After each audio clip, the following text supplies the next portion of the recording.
Afrizik. Salut mesdames et messieurs et bienvenue sur votre émission Afrizik. Afrizik, c'est un parcours musical, une sélection de coupés décalés, ndombolo, zoropoto, makossa, riengo, toutes sortes de musiques africaines pour vous mettre en émoi. Et bien aujourd'hui nous sommes chez l'artiste Michel Ndoulou.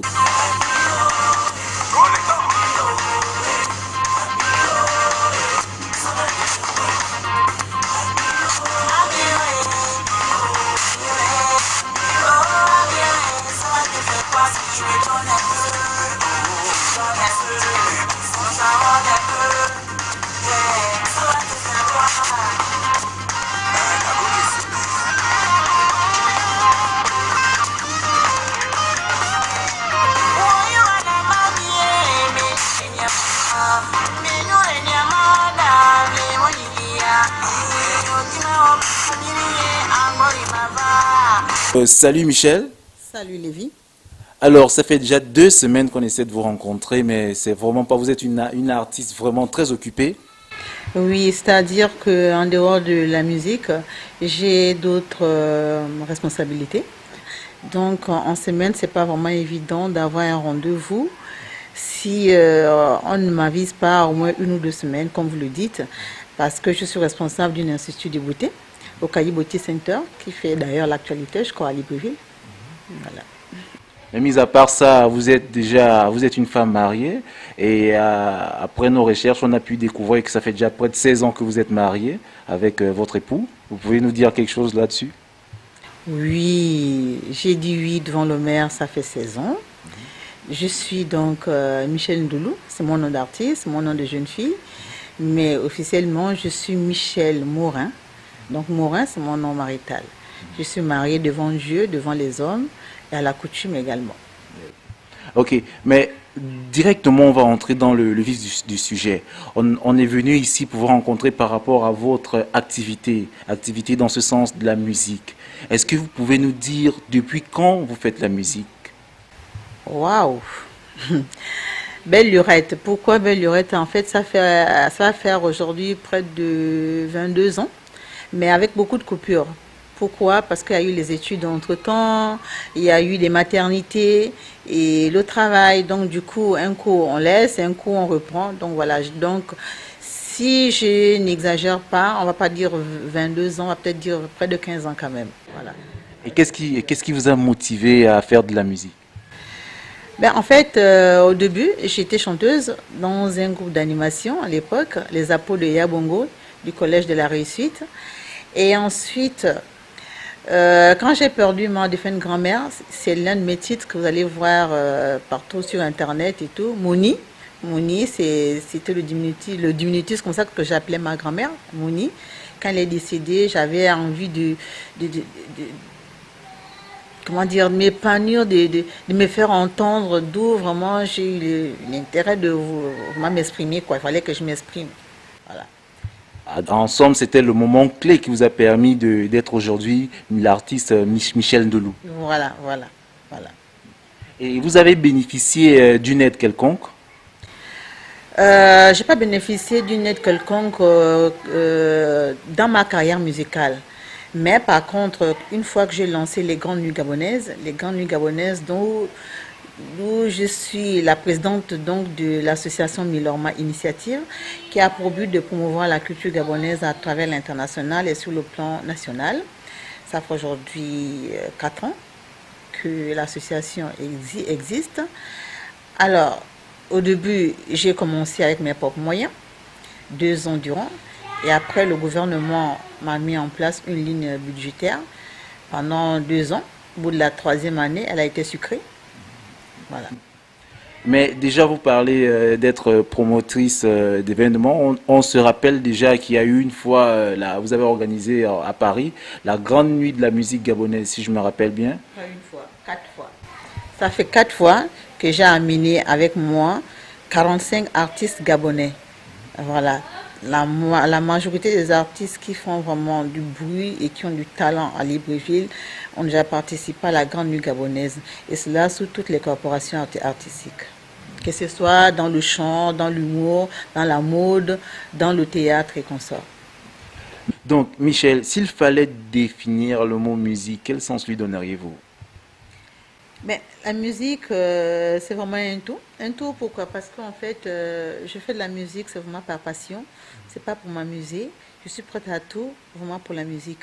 Et en l'occurrence, vraiment pour la musique gabonaise, pour vraiment l'exporter au maximum, quoi, à l'international ou à travers les frontières. Je pense que c'est à travers l'Hexagone que je me suis mieux fait connaître, hein, parce que c'est vrai qu'au Gabon, oui, je suis Michel Ndoulou, je suis artiste, mais c'est pas parce que tu chantes au Gabon que tu es vraiment artiste.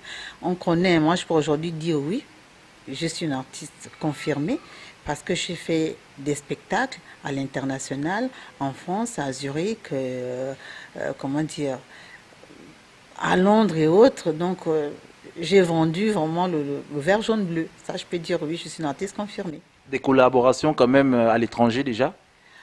Oui, avec Chalamona. Chalamona, j'ai même fait un feat avec elle. Le titre Swandembe. Malheureusement, on n'a pas pu faire une vidéo, mais elle avait posé. Et là, c'est prévu d'ici peu.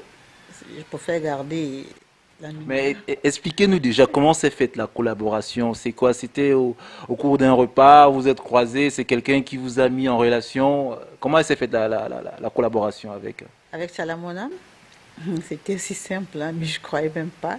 J'avais comme l'impression de vivre un rêve parce que j'étais au studio Macadé en train d'enregistrer. Elle aussi, elle était venue pour enregistrer son album. Et du coup, elle passe, elle dit, ben tiens, ça c'est comme, c'est pas une Gabonaise. Et Sek Bidin, c'était mon ingénieur à l'époque. Il dit, ben si, c'est une Gabonaise qui est en train d'enregistrer. Elle est venue, elle a écouté, elle m'a laissé terminer mon lead. À la fin, elle m'a dit, vraiment, c'est magnifique ce que vous faites. Est-ce que je peux poser? J'ai dit, oh là là, avec plaisir. Et elle m'a dit, ben, écoute, c'est quand tu veux. J'ai dit, ben maintenant, on va pas laisser ça comme ça. Et vraiment, j'étais contente. Ça s'est passé vraiment comme je vous le dis, comme ça. Mais après, elle m'a dit que bon, malheureusement, dans 2 jours, je vais repartir sur Kinshasa. Si jamais tu as besoin des images, n'hésite pas, tu viens, on va faire des images. Mais ce qui est un peu ironique, c'est que j'ai essayé déjà de regarder Tchalamon parce que j'ai pas eu déjà l'exclusivité, cette chance de pouvoir la rencontrer. J'ai déjà essayé de voir un peu Tchalamon à la télévision. Vous avez, on peut dire des traits, un peu le style de chanson, la même voix, je ne sais pas. Non, je pense pas. Je pense pas. Peut-être par le thème vocal. Pourquoi? Parce qu'elle est de Kinshasa et moi du Haut-Ogooué. Bon, je sais pas. Mais physiquement, je crois pas. Ok, ok. Et maintenant, si nous revenions un peu au niveau de Libreville, au Gabon. La musique, à présent, elle est un peu morte. C'est comme si elle disparaissait parce que les artistes gabonais, sur le plan de l'international, ne sont vraiment pas reconnus. Il y en a, mais c'est juste quelques. Est votre pensée par rapport au showbiz au Gabon, à présent? Très belle question. Après, ce n'est que mon avis, hein. Vraiment, les mélomanes ne m'en voulaient pas, mais ce n'est que l'avis de Michel Ndoulou. En tant qu'artiste, en tant que promotrice d'événements, je trouve que la création y est, mais au niveau promotionnel, vraiment, la musique gabonaise est morte. Pourquoi? Parce que déjà, le fait que il y ait des spectacles gratuits et il y a des artistes qui vont faire des showcases à 100 balles dans des mariages ou encore dans des boîtes de nuit. Donc moi, j'estime que l'artiste gabonais tue déjà l'art. Et je ne pense pas que c'est vraiment positif pour nous. Un artiste, normalement, devait vivre de son art. On ne peut pas voir un artiste à 100 balles, après dire oui, voilà, elle va faire un concert, par exemple, à la démocratie, venez payer, par exemple, 10 000 francs. Non, ce serait vraiment le contraire de tout, quoi. Alors moi, je me dis que là, vraiment, on tourne vraiment en rond. Et jusqu'à aujourd'hui, l'artiste gabonais n'a pas de statut. Je suis allée, je vais vous dire, mon passeport gabonais s'est expiré. Je vais au CEDAC, on me dit oui, mais il faut que. On me demande qu'est-ce que vous faites dans la vie. Je dis je suis une artiste gabonaise. Sans parler de d'autres casquettes, bien sûr, je me suis présentée en tant qu'artiste. On m'a dit oui, mais il faut que vous nous apportez les bulletins de salaire et tout pour machin. J'ai dit mais les artistes gabonais, on n'a pas de bulletins. quel bulletin de salaire vous voulez que je vous apporte? Moi, je suis une artiste gabonaise. Non, mais il fallait quand même justifier. Alors, dans ce cas, comment on fait?